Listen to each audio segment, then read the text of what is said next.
Halo, Assalamualaikum warahmatullahi wabarakatuh.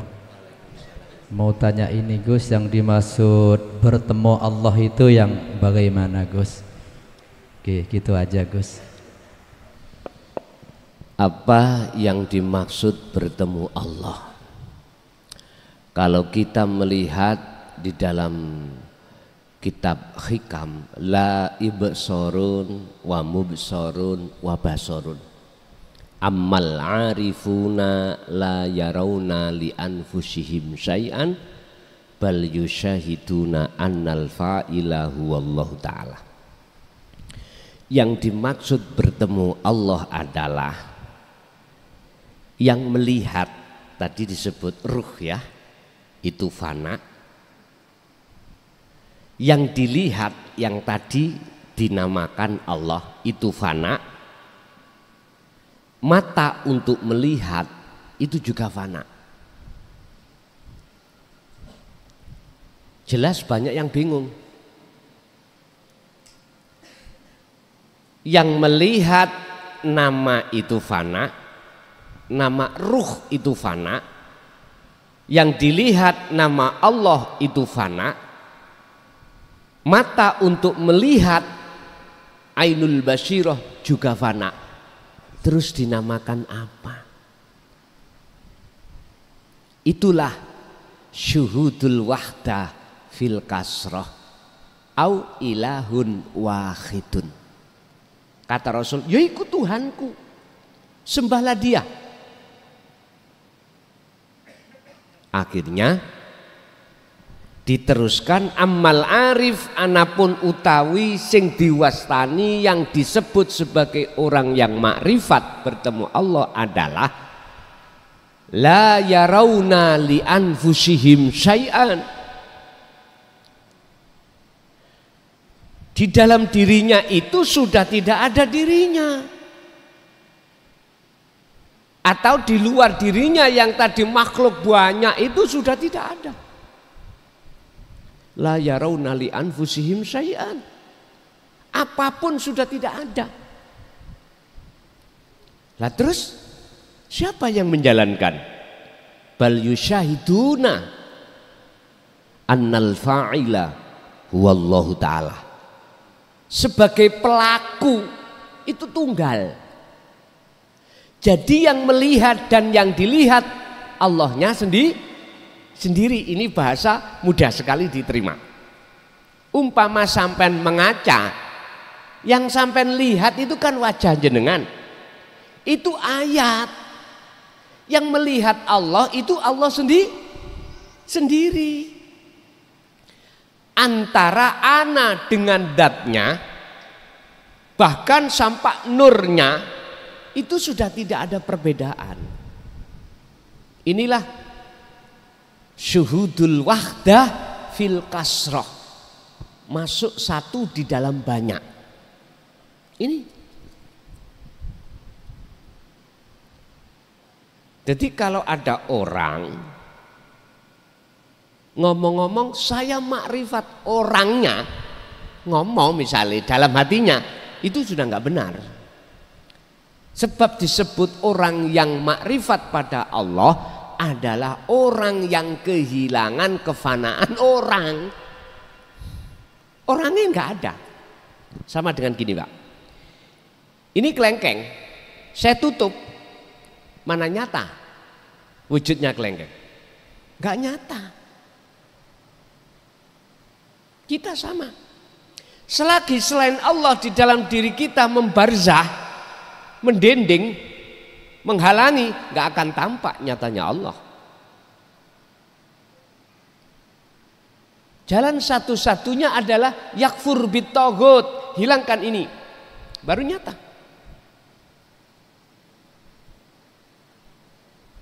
Terus kalau ada yang ada itu kelengkeng aja, yang melihat kelengkeng siapa? Yuk kelengkeng sendiri. Saya bingung, mboten nggih? Oke, wis gini aja kalau ada yang bingung, tolong lakukanlah uzlah yang kusampaikan tadi. Nanti jenengan kalau sudah diperjalankan Allah masuk di dalam alam kefanaan, jenengan akan paham sendiri. Memang ini kalau ku terangkan membingungkan, tapi nek sampean praktek nih di sendiri nanti nggak bingung sampean. Tolong tadi jenengan yang belum pernah ke sini dan belum tahu tempatnya di sini, berangkat dari rumah jenengan saya bingung, angan-angan di mana tidak bisa. Tapi bagi jenengan yang tiap saat dan waktu ke sini nggak bingung sudah, karena sudah menyatakan tempatnya di sini. Jalannya juga begitu, saya tadi juga begitu. Biasanya lewat sana ya ditutup. Cuman sepeda motor yang boleh masuk, mobil harus belok nganan, entah kemana saya nggak tahu. Dalam bahasa manusia saya gini, nanti umpama saya nggak nyampe, aku pulang. Saya telepon dulu terhadap sini, kok nggak diangkat, saya pulang. Berarti saya tidak disampaikan di sini. Nah, hanya perkara jalan itu aja. Tapi kan ada Google Pak, ada map toh Pak ya. Ya itu tadi pena. Itulah yang disebut bertemu Allah. Jikalau Anda ingin bertemu Allah, syaratnya cuma 2, enteng toh? Sederhana. Menurut Al-Quran surat Al-Kahfi ayat 110. Wa man kana yarju liqa'a rabbih, barang siapa yang dalam hatinya ada keinginan harapan untuk bertemu Tuhannya, pertama falyamal amalan solihan, uzlah. Iku falyamal amalan solihan itu ruh harus uzlah. Lalu wala yusyrik bi ibadati rabbi ahada, jangan ada dalam hatimu itu ketika beribadah murni atau tidak murni, beraktivitas apapun, ada selain pengakuan selain akunya Allah, uzlah. Lalu wala yusyrik bi ibadati rabbi ahada, jangan ada dalam hatimu itu ketika beribadah murni atau tidak murni, beraktivitas apapun, ada selain pengakuan selain akunya Allah. Pun enteng ngomong. Tapi setidaknya kan membuat jenengan paham, tinggal laksanakan itu aja. Memang awalnya susah Pak, susah. Yus gini aja lah, nanti kalau masih tetap susah temui saya, dimanapun saya siap. Pokok sing guru ojo sing lemu, kok sing lemu takok cerita nang sing guru. Nggih, ada lagi lanjut.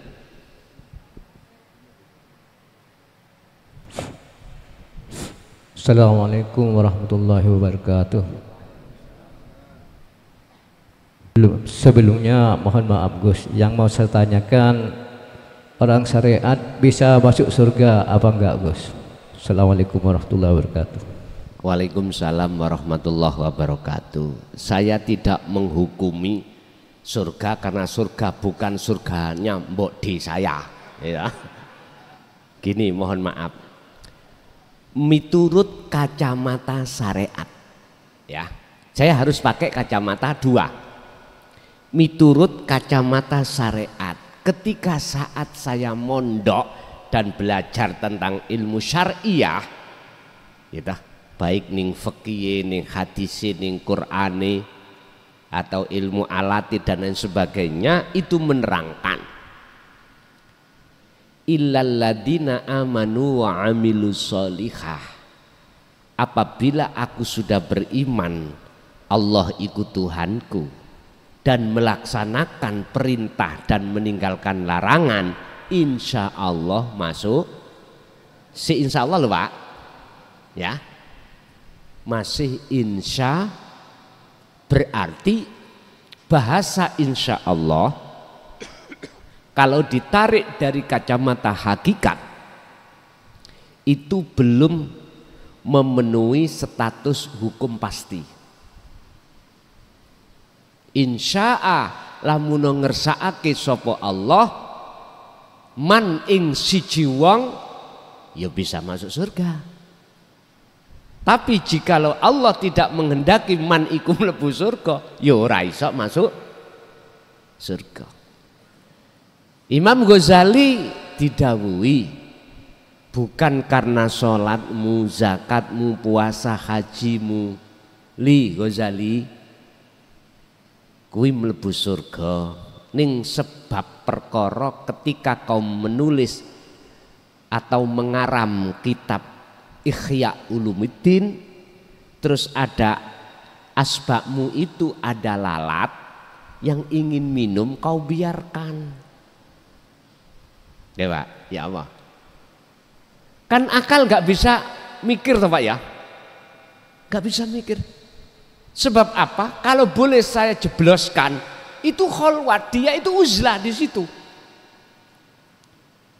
Tapi bukan perkarane beliau waktu sholat tidak uzlah loh ya. Jangan diambil kesimpulan, oh berarti sholatnya Imam Ghazali gak beruzlah, hajinya tidak beruzlah. Jangan, ini contoh kecil aja. Artinya Anda berlaku apapun, jumlahnya banyak apapun, bila juhdin, tanpa Anda sarengi, bebarengi, sertai dengan uzlah atau zuhud, laksana seseorang itu menanam kulit kacang tanpa biji. Bisa cukul enggak? Enggak bisa. Justru yang memunculkan tanaman itu dari biji. Orang Jawa mengatakan wenih, itu biji.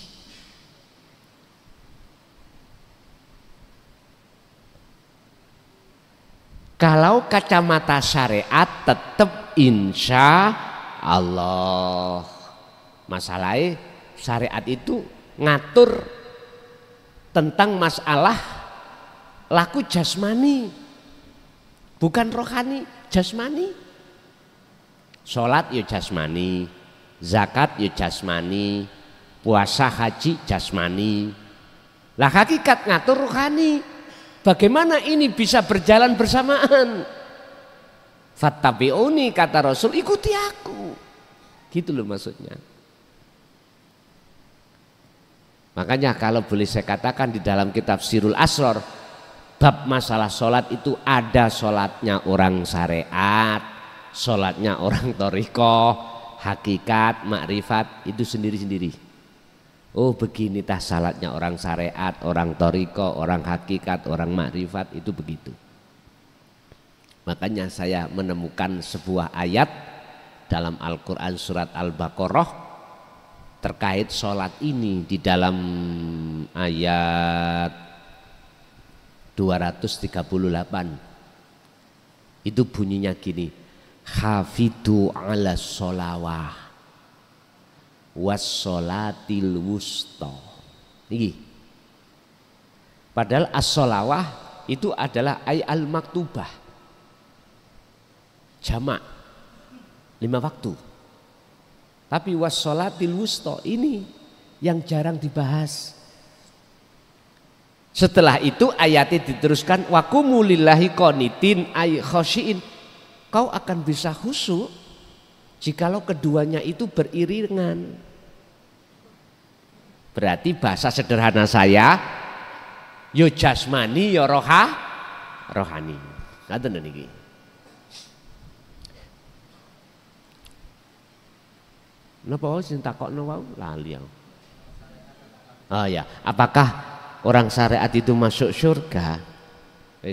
Jawaban saya kacamata 2. Kacamata syariat, jikalau jenengan iku patuh di dalam ajaran syariat, ninggalkan larangan, jalakno perintah, insya Allah masuk surga. Aku tanya yang kedua, surga itu makhluk apa bukan? Oke, makhluk ketemu makhluk. Bagaimana kacamata hakikat? Dibuka dalam surat Maidah ayat 27. Terus dibuka lagi juga di dalam kitab hikam makalah yang ke di antara 100, saya lupa. Pun ngeten. Ning surat Al-Maidah dulu ayat 27. Potongan ayat itu Allah mengatakan innama yataqabbalullahu minal muttaqin. Itu menceritakan kisahnya Habil dan Qabil. Sesungguhnya ibadah yang Allah terima itu ibadah yang bersumber dari hati yang bertakwa. Takwa itu apa? Inilah. Kita menerjemahkan takwa dari sisi syariat dan hakikat juga nggak sama. Kalau syariat itu adalah fisik. Kita jalankan perintah secara fisik, kita tinggalkan larangan secara fisik. Mana larangan? Jangan dilakukan. Mana perintah? Jangan sampai ditinggalkan. Ini takwa. Kalau secara hakikat apa? Ani'budullaha wajtanibut taghut. Wa qala aidan wa ma umiru illa liya'budullaha mukhlishina lahuddin. Jangan kau sembah selain Allah, ilahun wahid. Jadi jenengan dilarang menyembah selain ilahun wahid. Ini larangan. Jangan kau mencintai, jangan kau bercinta, berkasih mesra, beriman kepada selain ilahun wahid. Ini larangan. Lah perintahnya ani'budullaha,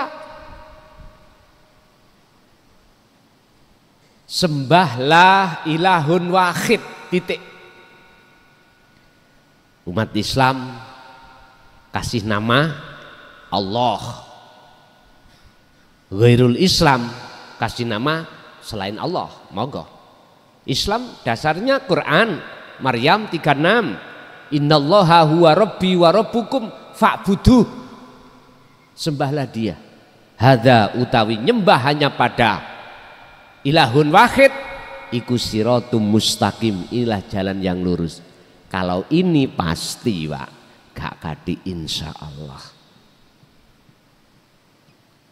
Karena jenengan gak nyandang syirik, gak menyekutukan Allah ilahun wahid dengan yang lain.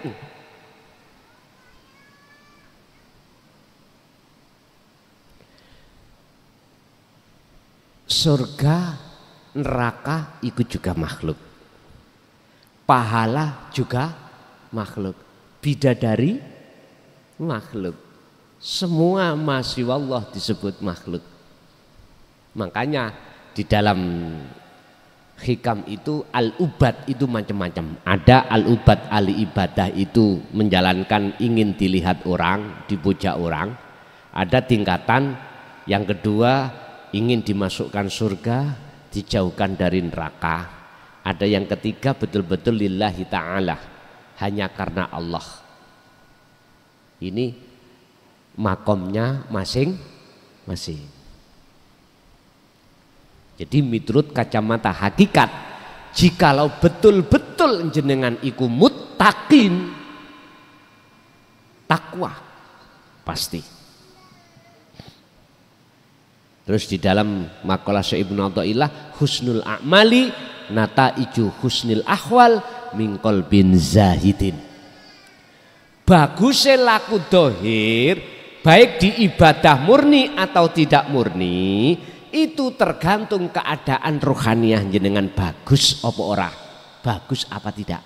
Dikatakan bagus min qalbin zahidin, hati yang zuhud pada Allah, hati yang condong millata Ibrahim hanifa, condong ketauhidan. Dengan begitu maka wajah tu wajiyah, menghadap hanya pada wajah Allah. Itulah ilahun wahid. Kalau sudah di sini mesti ada hukum kepastian ada di sini karena sudah ingkrah.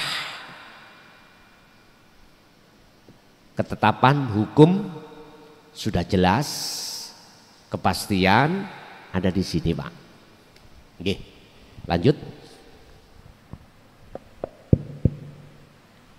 Bismillahirrahmanirrahim. Assalamualaikum warahmatullahi wabarakatuh. Terima kasih atas waktunya. Tadi jenengan menyinggung masalah ruh, di mana perpaduan atau korelasi daripada ruh itu adalah hakikat. Ketika menjawab apakah ahlus syariah ini bisa masuk surga, lalu sama antum dijawab mungkin tapi tidak pasti. Teringat pada salah satu sabda Rasulullah, di mana Rasulullah bersabda, kullu ummati yadkhuluna al-jannata illa man aba. Qila faman ya'ba ya Rasulullah? Kata Rasulullah, man ata'ani dakhala al-jannah wa man 'asani faqad aba.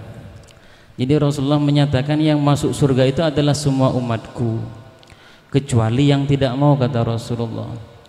Kata Rasulullah, yang taat, patuh, tunduk, mengikuti jejak langkahku, kata Rasulullah, pasti masuk surga.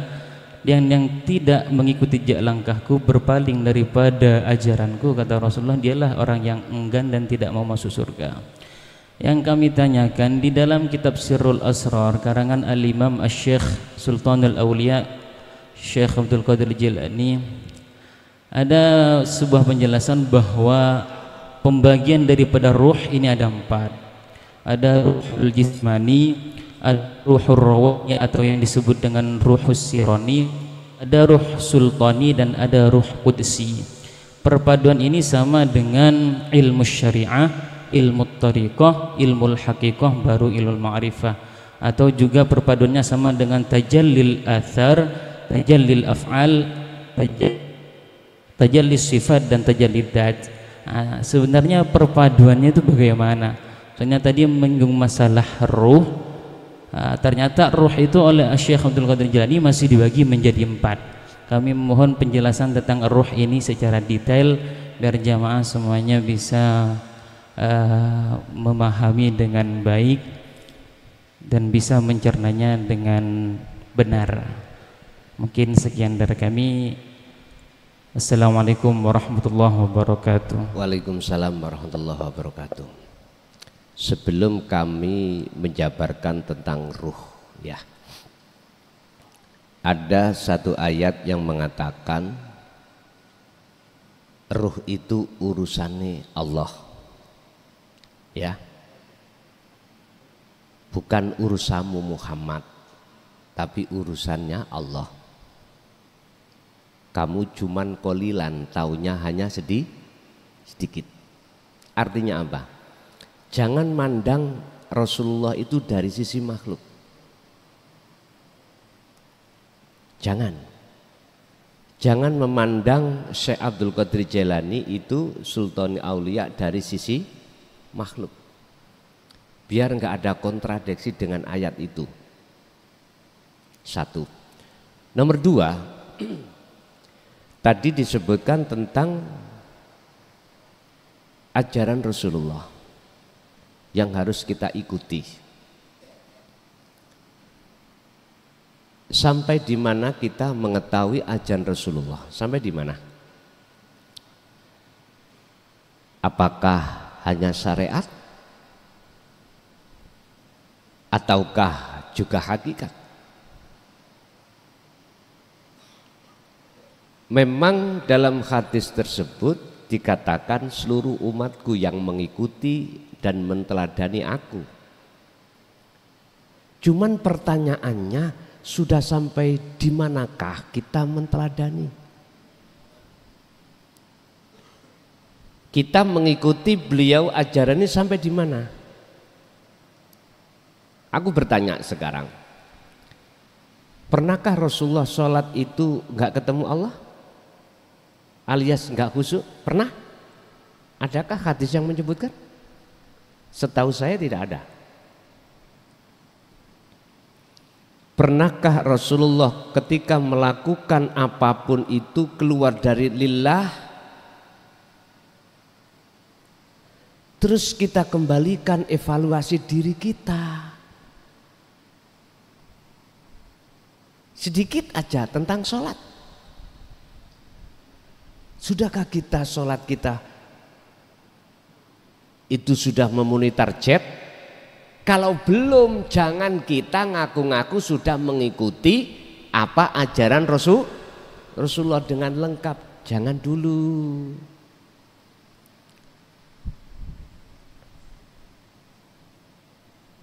Kalau menurut surat Ali Imran ayat 31 tadi, yang dimaksud fattabi'uni, ikuti ajaraku. Umat Islam itu mayoritas hanya memakai dan mengikuti syariatnya saja. Wong syariatnya saja banyak yang khilaf kok. Kita itu banyak yang khilaf. Beda pendapat. Kebanyakan kita sebagai umat Rasulullah itu hanya mengikuti mayoritas dari sisi syariahnya saja, dari sisi akhlak istimaiyahnya saja. Sementara sedikit sekali yang mau untuk kesempurnaan pengajaran beliau dari sisi akhlak ilahiyah. Ini fakta loh Pak, fakta. Ingat, kurang alim koyo opo iblis terhadap kita. Luwih alim Pak. Justru kealiman beliau itu menjadi penghalangnya dia itu untuk menjalankan perintah Allah, bahkan menolak. Artinya ilmu kealiman kita bisa menjadi hijab, menjadikan sebab hati kita takabur, menjadi hati kita hasud, menjadi hati kita riya, menjadikan hati kita, mohon maaf loh ya, dan seluruh umat manusia pasti ngalami seperti ini. Tidak dari ilmu, dari harta. Tidak dari harta, dari kedudukan. Kedudukan bisa jadi pangkat, jabatan, atau nasab. Bisa jadi. Itu menjadikan alasan munculnya buah pohon, apa itu di dalam neraka itu, pohon apa itu namanya? Zakum, pohon zakum. Berbuah riya, takabur, hasud dan macam-macam. Hati-hati.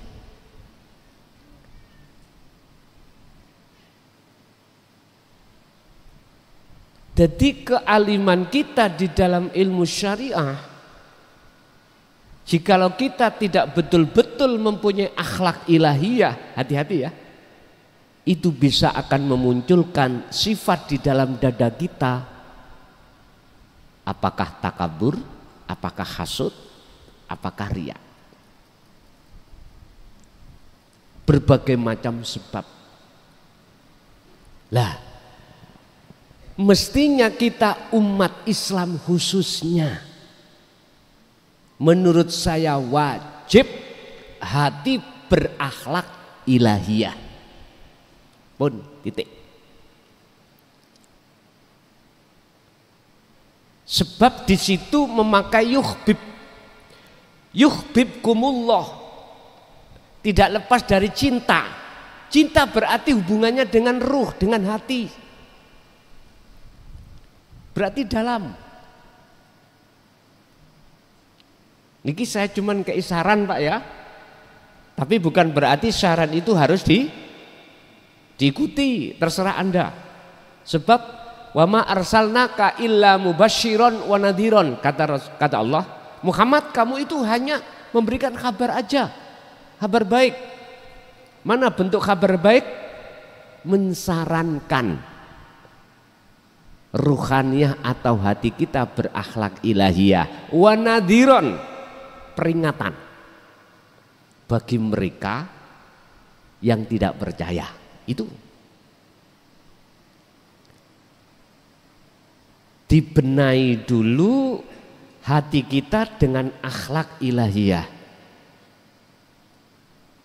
Setelah betul-betul kita itu membenahi hati dengan akhlak ilahiyah, wujudnya adalah uzlah niki, ilmu, amal, istiqomah, takwa, maka barulah itu betul-betul mengikuti Rasulullah dengan sempurna. Karena kita manusia tidak hanya jasmani loh Pak, juga rohani. Makanya wahai saudaraku, khususnya umat Islam, jangan hanya kita itu mengikuti Rasulullah di syariatnya saja ajaran, jangan, tingkatkan ke hakikat supaya bisa mencapai makrifat pada Allah. Akhirnya sholat Anda sesuai dengan apa yang dilakukan oleh Rasulullah, sallu kama ra'aitumuni usolli. Lah ini dalam hadis lain pernah Rasulullah itu memberikan sayembara terhadap para sahabat. Siapa hai sahabat yang bisa sholat khusyuk, saya kasih serban hijau. Pada saat itu semuanya tidak bisa kecuali Sayyidina Ali, dan itu pun sebelum salam beliau hatinya melihat serban hijau. Berarti miturut hadis ini untuk mencapai sholat yang khusyuk itu susah, sawulit. Lah ngoten nggih. Jangan dikira para sahabat nggak bisa, Pak. Iku contoh. Siapapun kita, apapun status kita, dukura kaya apa ngelmu kita, sundul langit ya. Jikalau hati tidak berakhlak ilahiyah, tidak bisa Pak. Mungkin dalam hadis lain juga memberikan satu pernyataan ketika saat Sayyidina Ali pulang dari perang, beliau pahanya kena panah Pak. Ya, kena panah.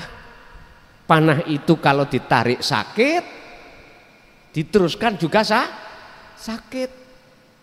Beliau bersabda, nanti cabutlah waktu aku sholat. Setelah beliau itu sholat, bertanya, sudahkah kau cabut?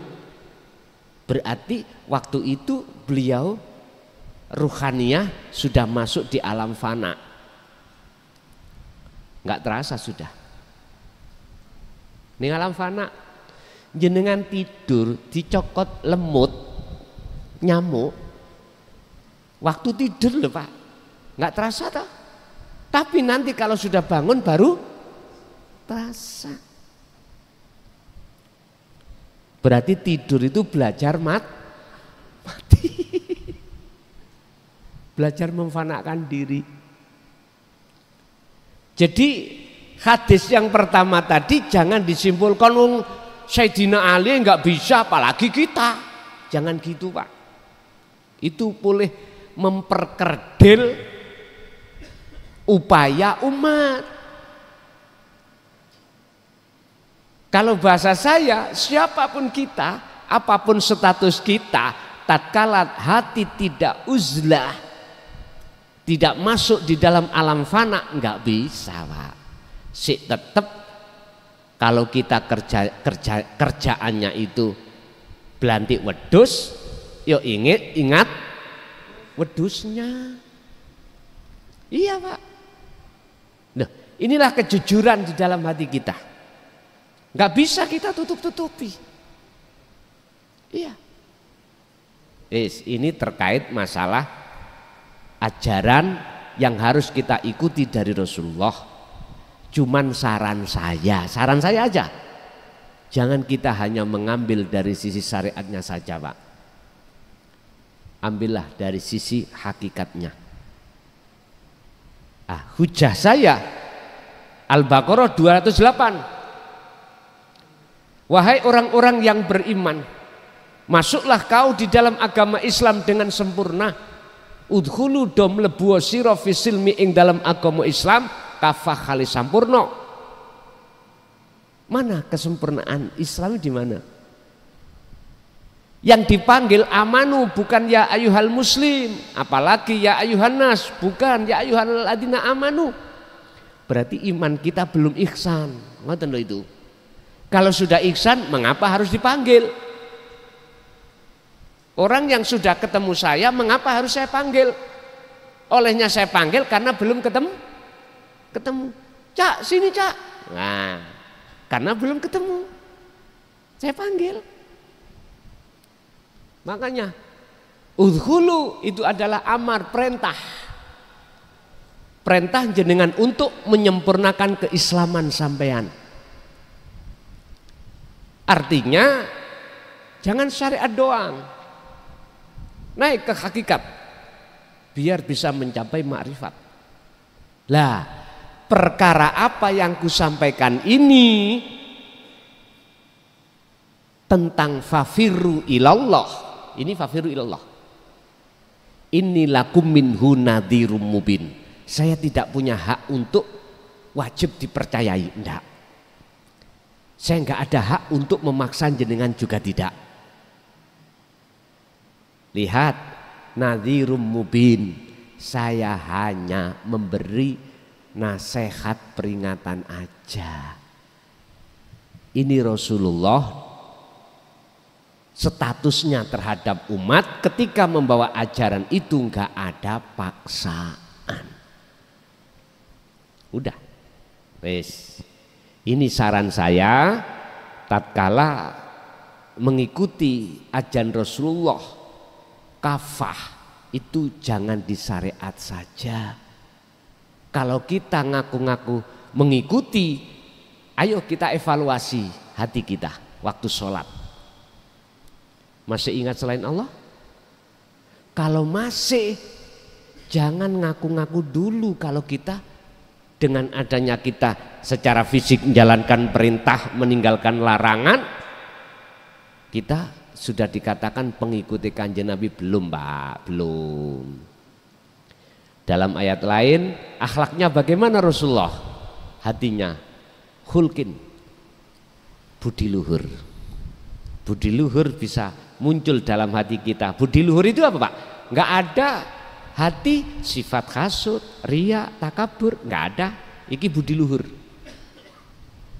Iku kecuali kita itu manakala mau uzlah, baru sakit menjadikan hati yang berbudi luhur.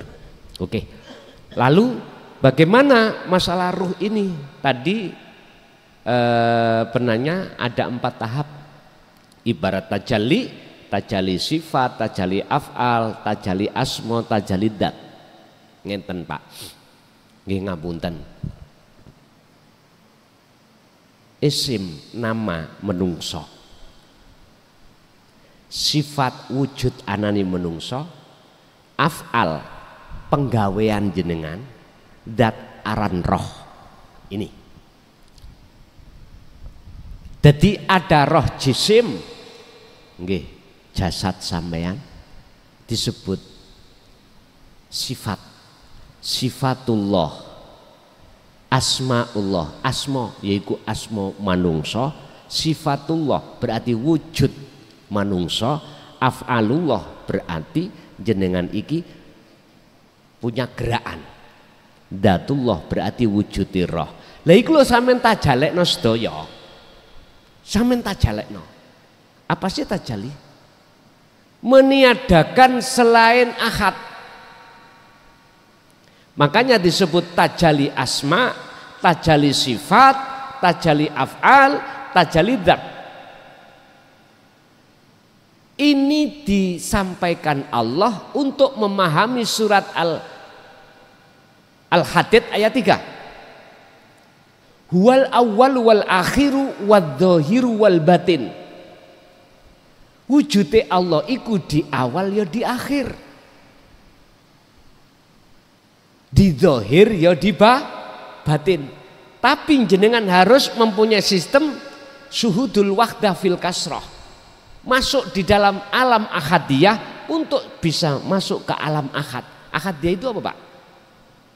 Jenengan ini meringkas semua apa yang banyak tadi, diringkas. Misalkan nama Allah mulai Ar-Rahman, Ar-Rahim sampai As-Sabur 99 ringkes jadi satu, masukkan di wadah namanya Allah. Nah disitulah nanti akan muncul nama Ahad yang ke-100. Dijawab di dalam surah Toha ayat 14, yaitu yang disebut innani anallah. Bahasa umum ilahun wahid.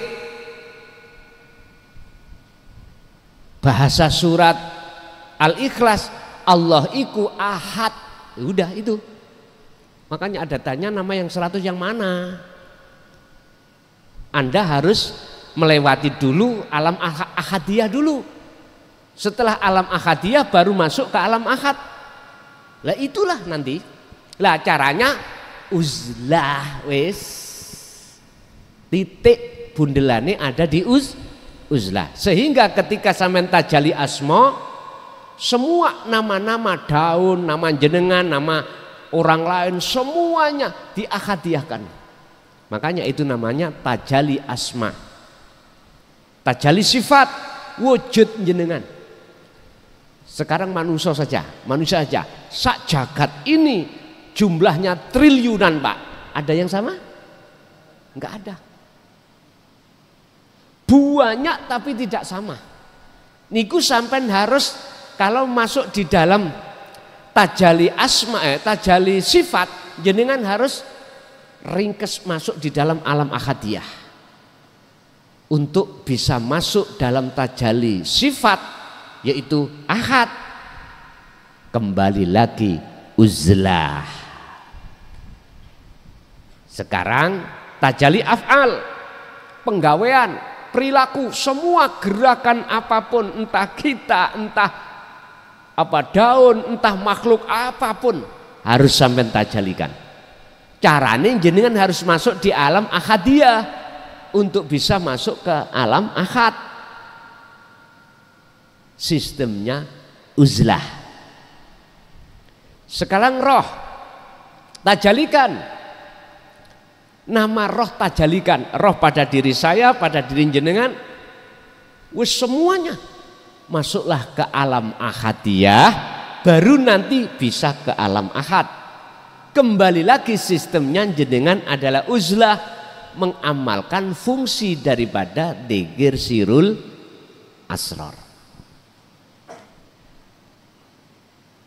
Bahasa sederhana ringkas Pak, ruh itu ahadkan, biar nggak ada nama, isim, sifat,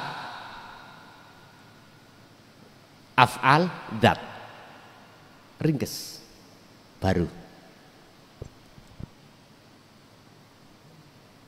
Inilah yang ku maksud uzlah niku memberikan satu cara spesifik, simple, lewat sirul asror. Udah. Makanya mengapa ada satu makalah, jikalau kau beruzlah masuk dalam alam ahadiyah, syariatnya kudu kuat. Betul. Jikalau kau masuk di dalam pendidikan hakikat menuju makrifat amaliyah, syariatnya harus kuat. Betul. Apa yang ku maksud syariat? Ilmu tentang masalah ruhaniyah sampai kudu pahami. Itulah ilmu tauhid. Dan ini syariat. Sebab ini Pak, laksana kita akan bisa membenahi televisi rusak manakala kita menguasai ilmu elektro. Masuk di akal ya? Ini Anda tidak akan pernah bisa mendapatkan TV itu bisa nyala lagi kalau Anda berangkatnya itu tidak mengerti ilmu elektro. Karena posisi rusak. Ruhaniyah kita rusak Pak.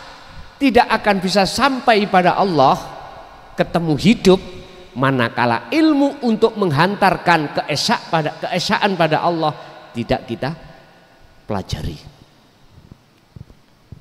Bukan syariat yang dimaksud ilmu yang membahas tentang tumbuh-tumbuhan, tentang dohiriyah, enggak. Cuman kita yang nggak paham. Maksudnya ilmu syariat itu kita memahami ilmu yang mengatur dalam urusan jasmani, bukan perilaku jasmani, bukan. Wong ini perilaku rohani kok. Makanya saya katakan, jenengan ingin melakukan ritual perjalanan ruhaniah untuk suluk menuju Allah, harus dimodali dulu ilmunya. Dan ilmunya ini saya sebut sebagai ilmu syariah. Ini syariat masihan, kulit ini masihan ilmu. Walaupun sebutannya adalah ilmu hakikat, tetap saya katakan syariat. Mengapa saya katakan syariat? Di luar ranah ahad, masuk ilmu kok. Inilah maksudnya sebetulnya itu. Sebab mohon maaf, kalau kita sudah tua dituntut untuk yang dimaksud ilmu syariat itu syariatnya jasmani, mohon maaf, kapan kita terus belajarnya tentang ilmu syariat hakikat? Sementara umur kita tidak tahu kapan game. Padahal jalannya cuma satu, hada siratul mustaqim. Itu adalah jalur la ilaha illa anta wa ana. Nggih ngapunten, menawi masih ada gap mohon maaf. Saya hanya memberikan saran aja. Jenengan umpama sudah tua, disuruh mondok lagi, belajar ilmu syariat, munggu syariati wong syariat umum, gimana? Ya seadanya Pak, seadanya jenengan ikut syariati sapiro yus kuwi, ya itu aja. Sing penting ilmu syariati hakikat jenengan pahami supaya sholat sampai biar nggak angger sholat. Sungguh loh Pak, ini fakta loh ya, fakta. Kita sholat belum mencapai target sesuai apa yang dikatakan Rasulullah. Kalau belum mencapai target, jangan kita ngaku-ngaku sudah patuh dengan ajaran Rasulullah. Nek secara dohir oke, ta'akoni, ya. Walaupun khilaf memakai madhab berbagai madhab Syafi'i, Maliki, Hanafi, Hambali, monggo. Tapi ruhaniyah, kita lihat perjalanan Rasulullah. Laqad kana lakum fi Rasulillahi uswatun hasanah. Kasih contoh. Sebelum beliau kasih contoh, beliau itu sudah ada. Sebelum dia memerintahkan terhadap umatnya untuk melakukan, Rasulullah itu sudah melakukan terlebih dahulu. Itulah uswatun hasanah maksudnya. Jadi Bapak Ibu, apa yang ditanyakan Bapak tadi sudah benar. Mengapa sih dikatakan ruh? Karena masih kesebut makhluk. Ada pembagian 4 tadi.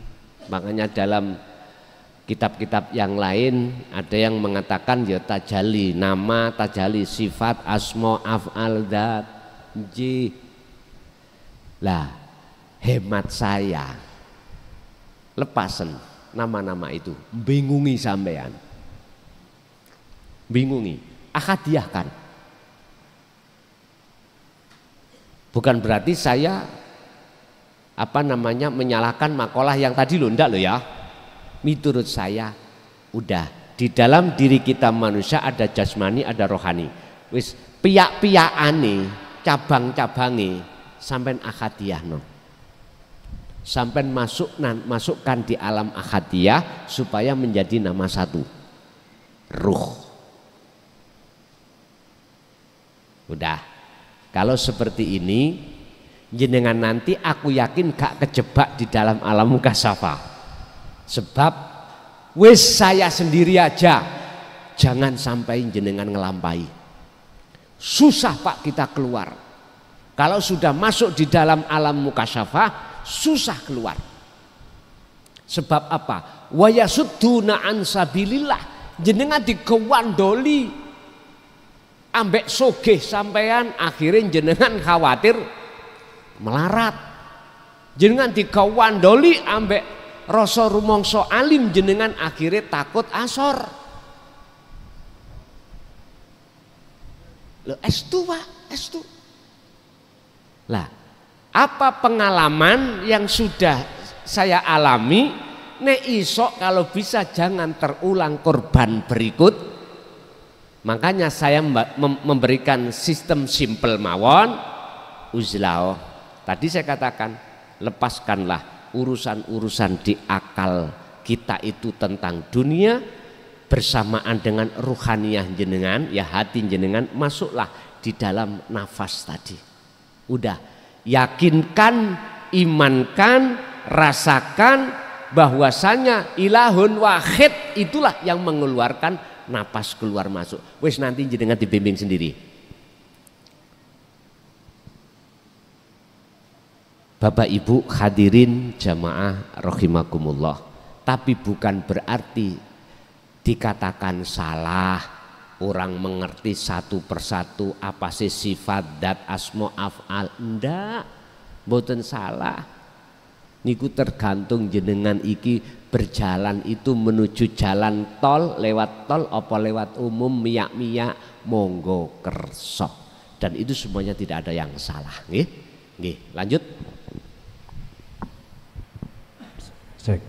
Bismillahirrahmanirrahim. Assalamualaikum warahmatullahi wabarakatuh. Bagaimana untuk membedakan Allah dengan selain Allah? Sedangkan Gus Melason tadi bilang Allah itu meliputi semuanya. Assalamualaikum. Bagaimana membedakan Allah dengan selain Allah? Oh, ngaten. Sampun. Nggih, Assalamualaikum warahmatullahi. Kita manusia nggak ada kapasitas untuk bisa membedakan, Pak. Nggak bisa. Bagaimana mungkin perkara yang tidak ada bisa membedakan yang ada? Yang membedakan, yang bisa membedakan antara Allah dengan selain Allah itu Allah sendiri. Pun ngeten, bahasa ilmu sakniki. Ngeten. Jenengan harus memahami antara taholli dan tajalli. Segala apapun yang terjadi, manakala dalam hati kita muncul iman atau rasa bahwasanya yang berperan makhluk itu jelas nafsu, jelas makhluk, jelas itu perilaku bersumber dari nafsu. Wes iki apapun bentuknya, baik ibadah makhduf atau ghairu makhduf, murni atau tidak murni. Satu contoh, saya sholat, manakala dalam hatiku aku merasa diriku yang melakukan, berarti inilah laku yang bersumber dari hawa nafsu. Sebab perkara inilah Pak, akhirnya sampai tua kita tetap sholatnya seperti itu. Hati teringat selain Allah. Siapapun kita, alimo kaya apa jenengan, pasti seperti itu. Nggak bisa mencapai alladzina qad aflahal mu'minuna alladzina hum fi sholatihim khosyi'un. Nggak bisa Pak, nggak bisa. Ini ayat surat Mukmin ayat 1-2 menunjukkan bahwasanya sholat khusyuk itu bisa dilakukan terhadap orang-orang mukmin. Mukmin yang bagaimana? Yang sudah ihsan, mukminnya sudah muhsin. Kalau belum masih iman saja nggak bisa Pak, kalau belum ihsan. Jadi itulah perbedaan. Ini disebut makhluk atau nafsu. Oke, yang disebut Allah bagaimana? Jenengan harus, hati harus duduk di tajalli, menetapkan semua keakuannya ilahun wahid, akunya Allah. Wes, nah niki gendeng Bun. Kalau sudah sampai di sini kita gila, ruhaniyah gila. Karena apa? Ruhaniyah sudah tidak Tidak ada nama ruhaniyah, sudah tidak ada, sudah fana semuanya. Diem. Berarti secara ilmu tatkala hati jenengan sudah la yarauna li anfusim syai'an, betul ini Allah. Apapun bentuk aktivitasnya, apapun loh ya. Jikalau dalam hatimu selain Allah sudah fana dan nyata-nyatanya Allah, itulah ing mungguh panjenengan indaka ing ngerso panjenengan seperti itu. Berarti ada bedanya antara makhluk dengan Allah. Kalau Allah berarti tajalli, kalau makhluk itu berarti taholi. Lah di antara taholi dengan tajalli, di tengah ini ada namanya tahali. Apa? Proses pembersihan keakuan diri sebagai hamba dalam hal asma, dat, sifat, asma, af'al, lepas, harus ditajalikan. Harus dibuang rasa keakuan diri makhluk tadi. Kalau itu sudah lepas, maka muncullah tajalli. Inilah namanya uzlah. Cukup Pak? Ibu ada? Ibu? Enggak ada. Ya udah. Kalau gitu, udah ini sudah jam agak malam. Bapak Ibu hadirin jamaah rahimakumullah, ingat apa yang muncul tadi, keterangan-keterangan hak wallahi datangnya dari Allah. Saya tidak bisa apa-apa. Saya makhluk seperti cagak nih. Nggak bisa speaker itu bunyi kalau tidak ada yang berbunyi. Tergantung jenengan imannya itu kemana. Kuharapkan iman sampean ini apapun keterangan itu sumber datangnya dari Allah Subhanahu wa taala, dan mudah menjadikan ilmu yang bermanfaat datang kita dan keluarga kita ila yaumil qiyamah. Lahumul Fatihah. Bismillahirrahmanirrahim.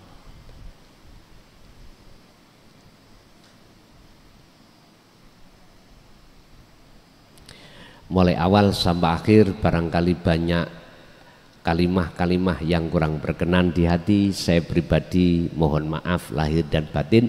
Akhirul kalam, hadanallahu wa iyyakum wal afa minkum.